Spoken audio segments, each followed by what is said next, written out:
Okay, it's going to be a review of the Great American Bash 2004. We're 20 years to the day.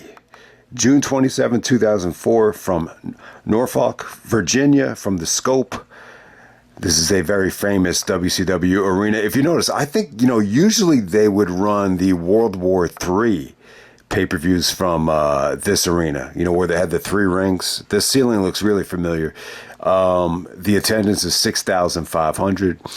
We get a pay-per-view buy rate of 238,000 buys, only 3,000 more than Judgment Day. Yeah, so not the worst pay-per-view buy rate of the year. I think Taboo Tuesday did worse. I think Judgment Day did worse. Maybe Armageddon. I'm not even sure about that. But, I wasn't a big fan of bringing this pay-per-view back. Initially, it almost felt to me like Vince wanted to bring it back and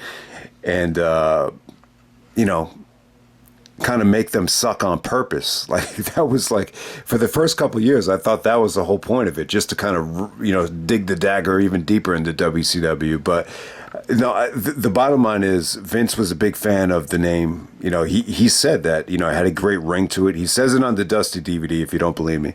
But it's true, though. What Bruce was saying, he was trying to make the point that, the problem with the WCW pay-per-views was they catered too much towards the American fans. Great American Bash, 4th of July, Halloween Havoc, it representing a Halloween holiday. Starrcade is a Thanksgiving tradition. So, I think, that's pretty much why, Vince didn't want to adopt, some of these WCW names. But, for the Great American Bash, this is the only one that became a permanent pay-per-view. We get Torrie Wilson on the cover. I think she looks great on the cover. It almost has, and it's funny, they actually pulled the cover from Walmart. So there's an alternate version of the DVD where you don't get to see Torrie's body. You get to see just the smile. I don't even think you get to see the cleavage or anything like that. I think she looks great on the cover. I think she looks amazing as always. But to me, like, this is a family-friendly cover still. She has the all-American look, so that's why she's on the cover here. But hey, you can't judge a pay-per-view by the cover. I just think it was a bad idea to do 2 pay-per-views in 1 month. I think it's too expensive. I think at the same time you're kind of burning out the audience. And just to let everyone know here, this is just a sign of, maybe it's just a little bit too much. The pay-per-view party, we only had one person show up for this show. And I just said, wow, this is not good. You can't be running 2 pay-per-views in the same month. But the positive side effect of it is it's more money for the wrestlers. The wrestlers get, more incentives and, pay-per-view bonuses. So it's good for them. So, but hey, man, I was never a big fan of this show. I always said, like, this was the start of the decline. I just felt like, you can't. You can't do 2 in 1 month. And then in addition to that, I just thought like a lot of the show was just fucking horrible. I mean, has The Undertaker ever been involved in anything worse than this? I mean, I'd really have to think hard about it. I don't know. Has Taker been involved in anything more laughable and embarrassing than the main event here? And I'm not just talking about a particular match. I'm talking about just a whole program. It'd be tough to find one worse than this. Maybe it might be true. The main event here. I mean, the WWE Championship match with JBL. Winning the championship. From Eddie in the Texas Bullrope match. I think it's a great match, actually. I can't say anything bad about that. But you just had a lot of these guys, a lot of these heels that Smackdown was somewhat like auditioning at the time. It was just like one flop after another, whether it be Luther, Kenzo, Mordecai, and then give Torrie a lot of credit. I know people want me to list a top 50 Torrie Wilson's matches video. That will never happen. It'd be great to do a top 50 list of something else from Torrie, but that will never happen. But you get the point. Torrie and Sable was, I gotta say that Torrie and Sable was probably the worst thing on the show. It was just really bad, man. When I think of a bad pay-per-view, this is one that always comes to mind. But the funny thing is, you still had some really, really good stuff on it. But hey, man, let's get right down to it. I'm kind of mixed on the JBL championship victory. I got a lot of mixed feelings on it, but I want to tell everyone right now. And I kind of got the feeling like this was like a spur of the moment thing. And there's a lot of interesting things about this show with, Vince is actually not at this show. He actually has diverticulitis. He's in the hospital. So maybe that has something to do with why the show came off so bad. But it's coming out now. I think Taker even confirmed it. My brother said it at the time. He said it the day of the promo. He said, wow, JBL's just going to win the championship. So JBL was actually fired from CNBC after they went to Germany. And he did like a Hail Hitler salute, at a house show. They still have the footage on YouTube. They actually showed the footage back in 2004. They had like little, really, really bad video quality clips of it. And, CNBC got word of it. They fired him. Meltzer made a really, really big deal about the house show in Germany, and that led to him getting fired. I figured, because he got fired, that, he would not be getting the championship. I figured the push was over. I was like, thank God Eddie's going to move on to bigger and better things. And, this JBL push is going to come to an end. But no, it was the total opposite. I think the thing is Vince kind of was so enamored and so in awe of what JBL did with that promo. He took all his frustrations out and just a verbal tirade on the American fans about why America's, is going down the drain. And it was a very, very, well-spoken political promo. I thought he made a lot of good points. And, just really bashing the American media. And it was like he took a real-life situation and vented his frustration out. I'm not even going to do it justice. I'm going to say this. This is in contention. I'm not going to say it's the best, but I will say it's in contention for one of the best promos ever. It might be the best. It really might be. I mean, it's got to be up there. It has got to be up there. And if you haven't seen it yet, just go like this on YouTube. JBL, in his own words, June 17th, 2004, from Smackdown. So it's not the Smackdown right before the Great American Bash. It's 2 weeks right before it. But definitely check it out. I think, Vince kind of, Vince went through the same thing with the steroid trial. Obviously, he went through this time and time again. He's still going through it now. And JBL just, lashed out. Sometimes guys do their best work when they just don't give a fuck. I would actually compare this to like, Sylvester Stallone in the first Rambo movie. Apparently, he hated the way the movie was going. He was tired. He was grouchy. And then the last scene in the movie, he just let it all out. That nothing is over scene where it's like, nothing is over. So check out the JBL promo. This is a situation where, I don't know if JBL was supposed to win the championship. I really don't. I really don't know.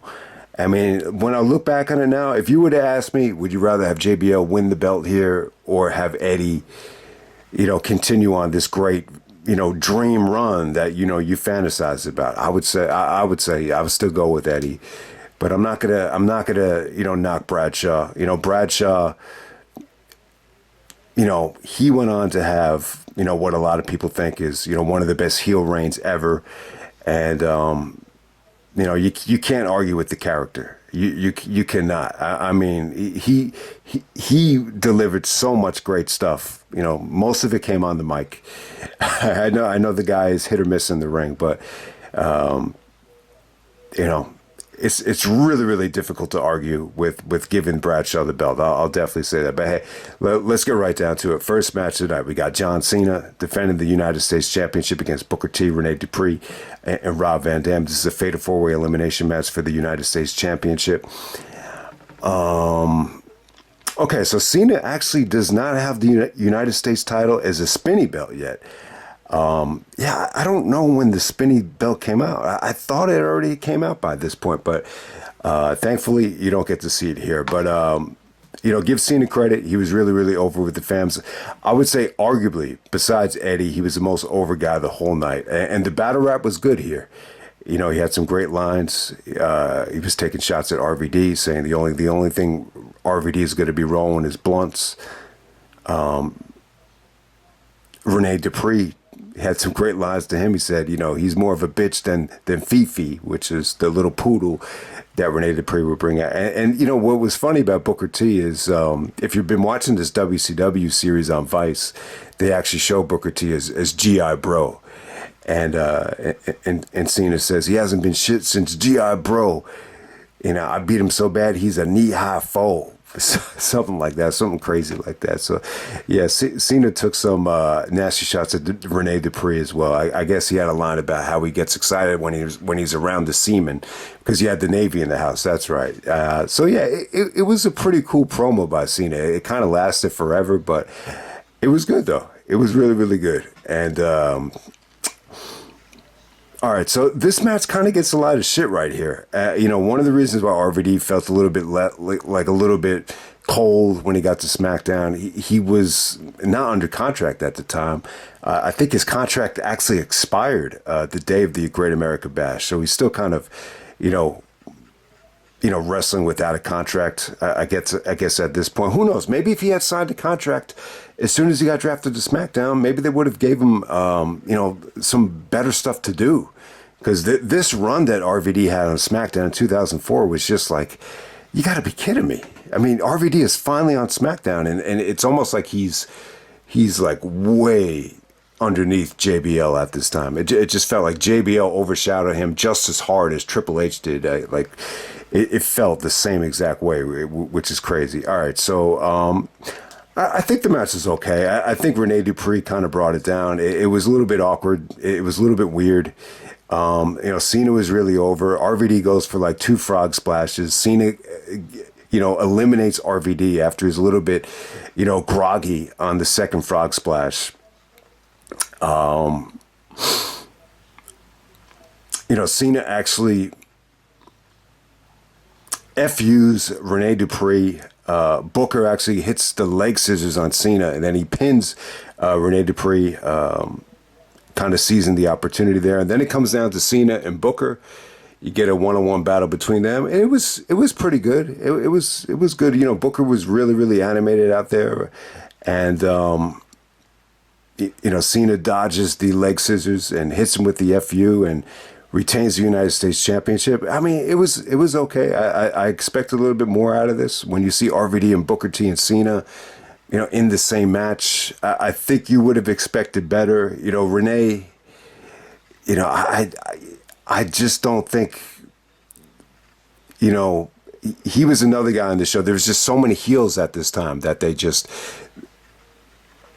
you almost just got the feeling like, so many guys got the axe after this pay-per-view. And Renee Dupree might be one of them as well. But, the silver lining here from a historical standpoint is you could really appreciate what Cena and Booker did here. This really led to their best of 5 series. So if you remember, Booker T had the best of 7 series with Benoit and WCW, and that wrapped up at Great American Bash. So this is really the first time they touched, seriously. And, eventually it just led to the best of 5 series. And, Great American Bash, that's what it kind of has on, the historical, importance when you go back to the Booker T and Benoit best of 7 series. All right, next up we have Luther Reigns coming out there with Kurt Angle to take on Charlie Haas with Jackie Gata. So Luther and Charlie here. I mean, a lot of people just did not like Luther Reigns. I think, he was really muscular. He was definitely juiced up here. He had a really nice fade, nice hair. I mean, he had an intimidating look. But, the match really kind of, it kind of put a negative stain on the crowd reaction. I just felt like the crowd really had a tough time, recovering after this match. Angle was out there kind of, humiliating Charlie, kind of like berating him, just saying like, "What happened to you, Charlie? Used to be in Team Angle. Yeah, I used to see so much potential in you. Now you're messing around with Jackie." So it was kind of weird here. Kurt was telling Luther to, make quick work out of this thing. And, I did not like this. I did not like Kurt as the SmackDown GM. Him cheering on a guy like Luther over Charlie Haas. just didn't make sense to me. I mean, Charlie tried here. I thought he bumped pretty well. He was able to give Luther a nice T-bone, but for the most part, I just always thought, watching Luther Reigns in the ring, you know, I just never really cared for him. There's just something really negative about this match. The finish, Luther actually uses kind of like a modified version of a crossroads or a Golden Gate swing where Charlie just lands on his face. So yeah, I mean, shout out Charlie Haas. I thought he put up a good fight. Jackie was cheering him on, but yeah, I just can't say that either guy, was really, Charlie just really wasn't over here. And Luther, the fans just didn't give a shit about him. So next up, we have the match of the night. We got Rey Mysterio actually taking on Chavo Guerrero for the Cruiserweight Championship. This was good, man. They get about 20 minutes out there. It was a little bit slow. This really didn't have any storyline at all. Chavo actually wins a battle royal. Becomes the number one contender. There's no storylines. There's no interference. And I would say this, strictly in the ring, I think this is the best match, Mysterio and Chavo ever had. At least in the WWE, from what I've seen. I thought it was really, really good. So Chavo just really stomping and going to work on Mysterio's knee. And it was good, man. It was really, really good. There was a sequence here where, he's working over the knee so well that when Mysterio finally goes for the West Coast pop, Chavo actually counters it. It looks like it's going to be a Walls of Jericho, and then it's like a one-legged Boston Crab, and the crowd exploded. They were like, holy shit. They were like, this is really, really good stuff. So yeah, the crowd was even popping for some of the transitions just from Chavo. And I just thought Ray did a good job of selling the knee. He did a great job just using his head as a weapon, using his shoulder, just doing anything he could to get some offense in here, even busting out a side Russian leg sweep. So I thought Mysterio wrestled a hell of a match, and, just the way he was able to suck it up and get to the ropes. It was just really, really engaging stuff. Yeah, I mean, Chavo looked good here. He hit the gory special. Ray kicks out of it. On the second gory special, Ray counters it into a beautiful sunset flip for the victory there. So I thought it was cool. It really kind of felt like an old school, like WCW, Great American Bash match. I mean, this is what they did with Mysterio. They just kind of put him out there with, no storylines, and they put him up against Juventud or whoever and, let them rock the house. So if they were trying to go for like an old school WCW feeling, I thought they accomplished that. I think this match gets a little bit overlooked. I think it's really, really good. So in my personal opinion, I think it's the match of the night, and I think it's the best match Mysterio and Chavo probably ever had together. Next we have Kenzo Suzuki coming out there to take on Billy Gunn. Billy comes out with the Mr. Ass music. I didn't think he was still using it at the time. I thought he probably went back to the one Billy Gunn, but no. Kenzo Suzuki. All right, so I don't know a lot about Kenzo Suzuki. I really don't. Apparently he was a John Laurinaitis guy. I heard a lot of hype behind him. I heard the original plan was for him to face Benoit. Like, I thought, oh, okay, they're bringing in this great Japanese wrestler, and he's going to go at it with Benoit for the summertime. I mean, but how does this happen? How does he not even end up on the same show as Benoit, and then he goes to SmackDown? So, this guy flopped big time. I don't know, what kind of worker he was in Japan. I just know he was just, not really ready for the WWE. The manager that he had a little bit more personality than him. I remember there was a SmackDown where she was singing to Kenzo, and it was actually kind of crazy, man. I really thought that was funny. But in terms of Kenzo Suzuki, I just didn't really see much potential here. I just thought this match was really, really rough. Billy tried to make a go of this. He even tried to do like some DX stuff just maybe because Vince wasn't there. That's why he tried to get away with that. I don't know what he was thinking there. But with Kenzo's moveset, it's almost like it was like Mortal Kombat expired. It reminded me of, was it Shang Tsung, the Mortal Kombat Japanese guy that used to just, throw out fire. It looked like he was just trying to throw out fire with his hands or something.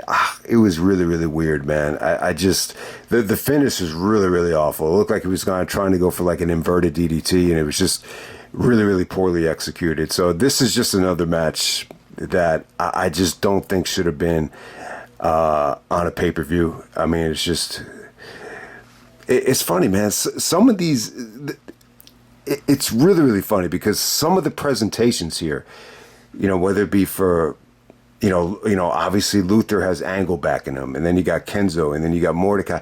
Like some of these presentations with, they were actually pretty good.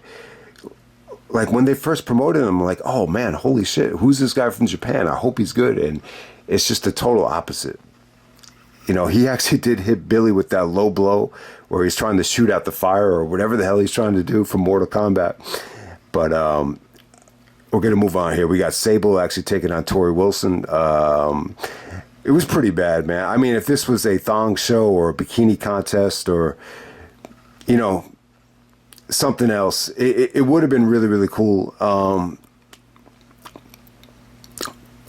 They both did the Playboy together. But at this time, Sable's taking more of a heel approach. So Sable actually wins here. It goes about 6 minutes, and it's just, it's pretty bad, man. I got to say, this is probably worse than a lot of Torrie Wilson's other matches. It's probably even worse than some of the stuff she did with Dawn Marie, to be completely honest with you. But, I mean, Sable was trying to be a heel here, kind of mocking Torrie. There's one spot here where they just kind of crash into each other, and it just didn't look great. So, yeah, I mean, this was a rough one. I mean, for as bad as the show was, this was probably the weakest thing on the show, and maybe it had to do with Sable too. Like I think Sable was actually leaving the company. Brock was already gone, so it's kind of, I always found it kind of weird that Brock left at WrestleMania. And Sable stayed another like 3 or 4 months. I guess she was just kind of filling out her contract. But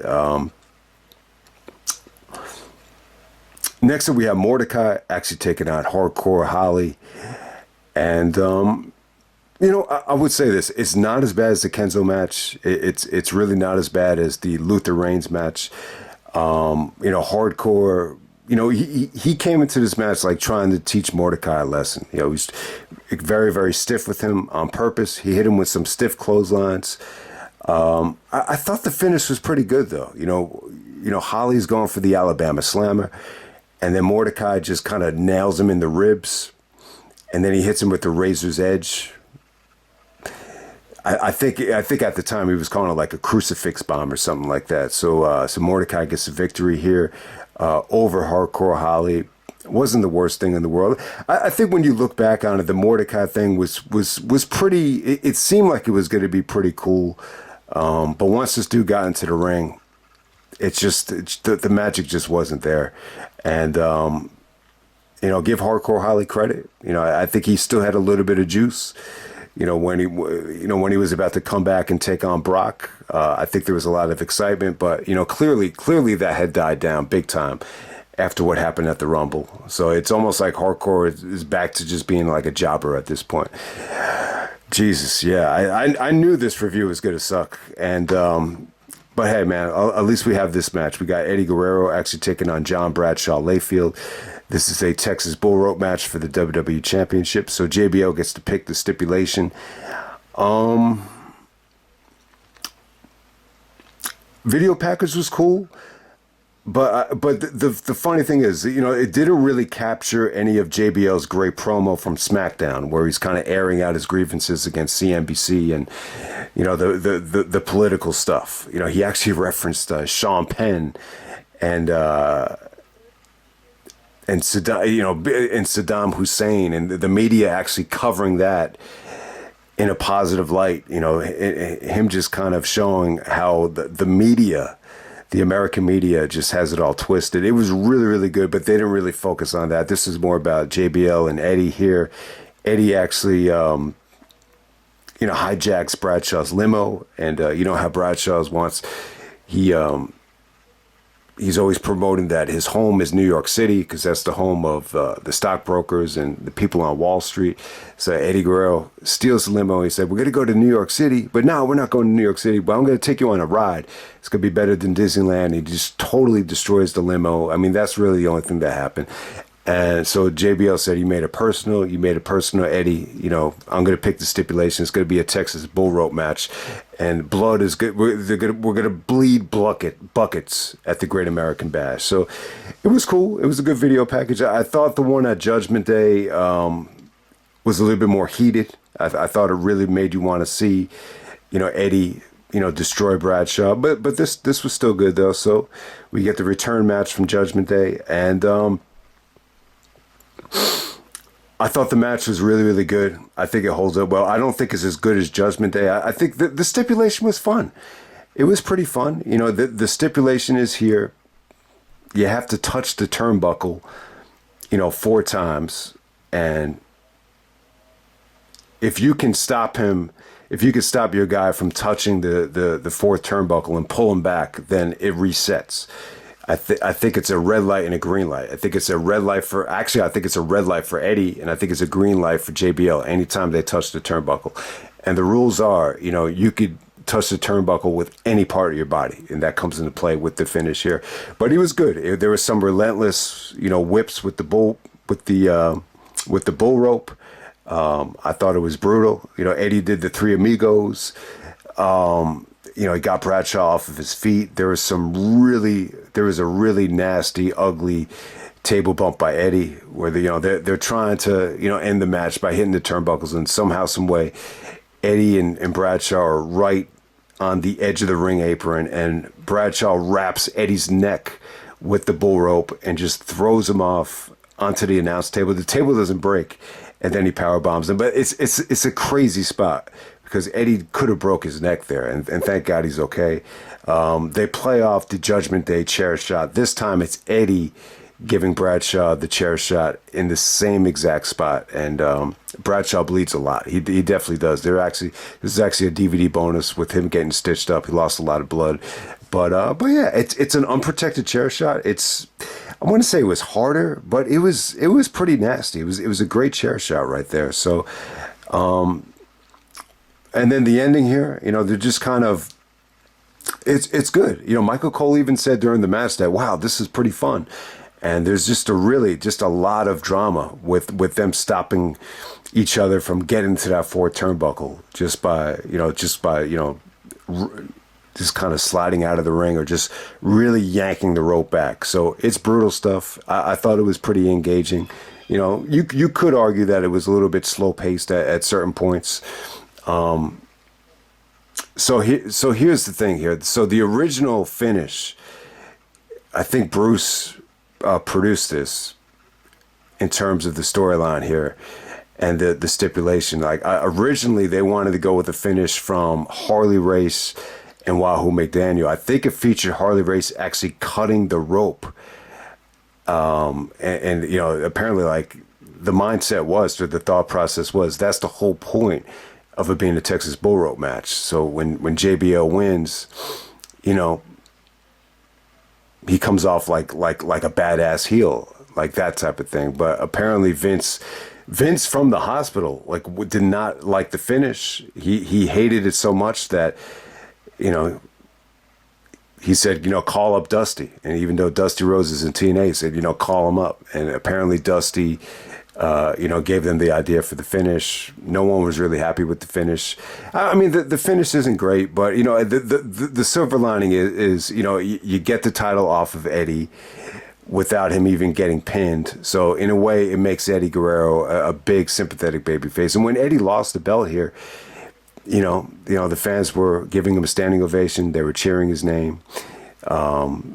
But here's the finish right here. So Eddie, you know, clearly has the advantage. He actually runs into JBL, touches the turnbuckle, but, you know, Bradshaw's back touches it first before Eddie's hand. And so Eddie's celebrating. Eddie's actually declared the winner. But then all of a sudden, Kurt Angle comes out in the wheelchair with Luther, and he basically says, you know, Eddie, hold on one second. I'm not out here because of any personal vendetta. I'm out here because I need to make sure the right guy won the match. He's like, I don't make the rules.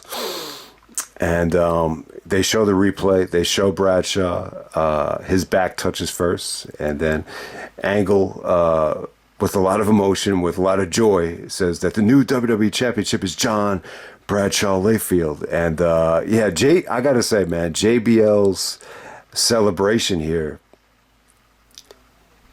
I got to say, it's one of the best championship celebrations that I think we've ever seen. It just had so much.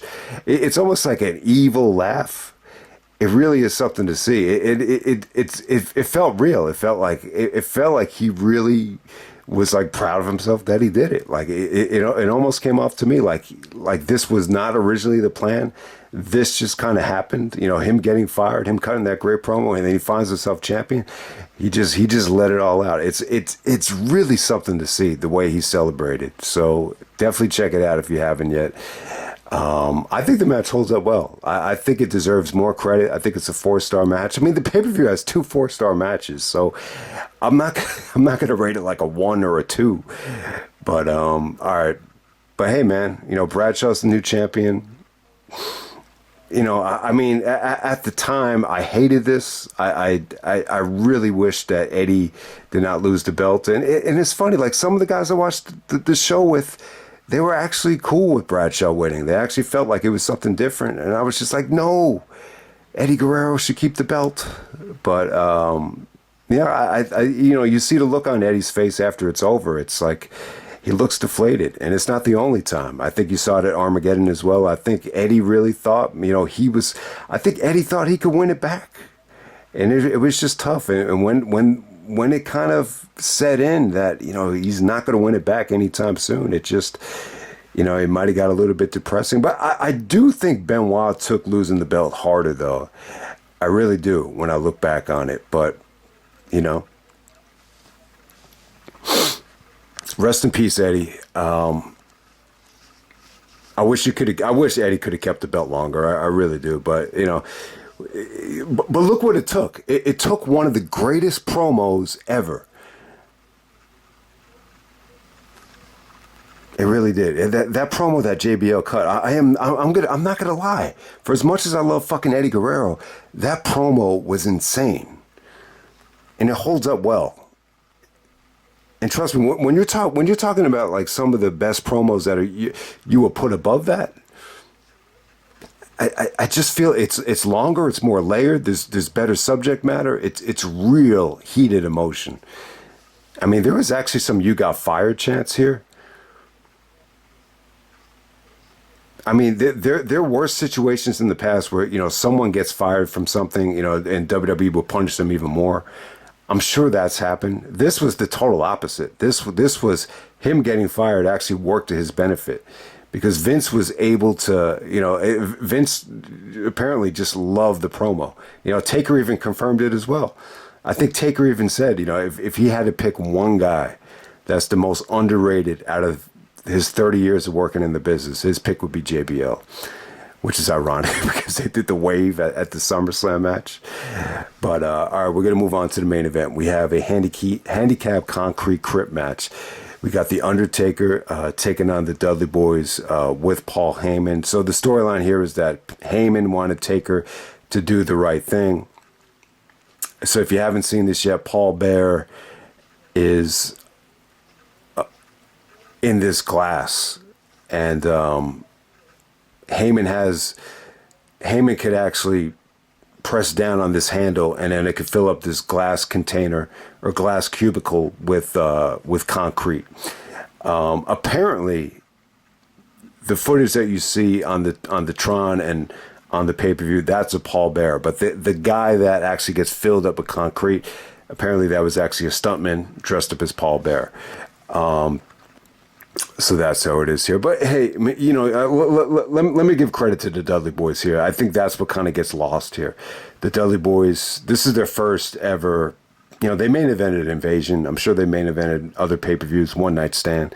But to main event a pay-per-view in just a regular match, especially with the Undertaker. It's a big deal. It felt like Bubba really seized the moment. He said to Taker, it's like, I've been waiting my whole life for this moment.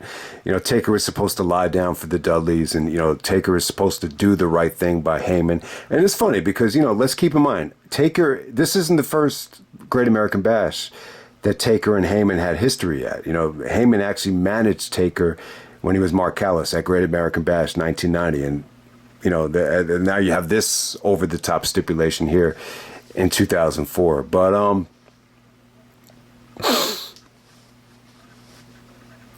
I think the problem with the actual match, you know, handicap matches usually do suck.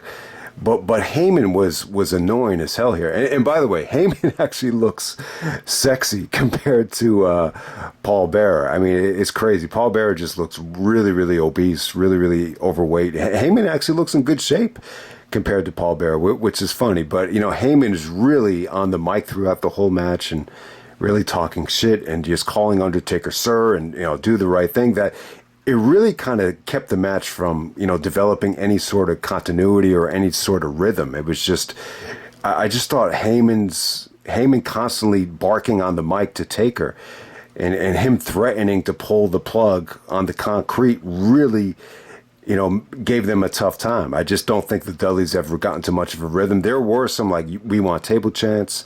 You know, Taker was pretty damn over here for the most part with the entrance and everything, but the match as a whole, it just never really got going. It just really, really sucked. You know, Taker contemplated, you know, lying down, you know, via the Kevin Nash, Hulk Hogan finger poke of doom, but, you know, that did not happen. You know, when Bubba was trash talking to Taker, you know, Taker just, you know, started choking him out before he lied down. So that did not happen. And, you know, Taker puts, you know, Bubba and Devon away. He actually goes over with the Tombstone pile driver. And, yeah, man, it's just really, really, really weird stuff here.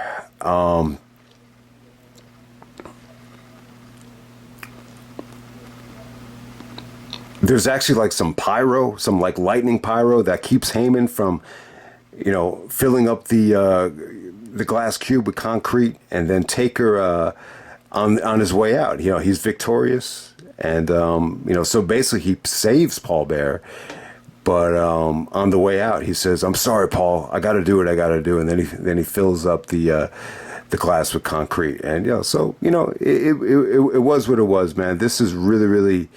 You know, tough to evaluate. I think, you know, to give them some amount of credit, you know, anytime you do something different, you know, this is different though. I mean, it is something different, to see some, I just think the problem is everybody just knows that this is not going to happen for real. I think more than anything, you know, Taker at the time, I just don't think this Paul Bearer thing, I just think it was done for WrestleMania. I don't think they really wanted it to go on that long. I mean, he really was a little bit overweight and he couldn't be on the road, so they had to write him off some way. So this is just how they did it. And, you know, I think there was enough people that actually would have ordered this thing just to see how this was going to be executed. But when you look back on it now, it's just a little bit laughable. And it kind of makes Taker out to be a little bit of a heel.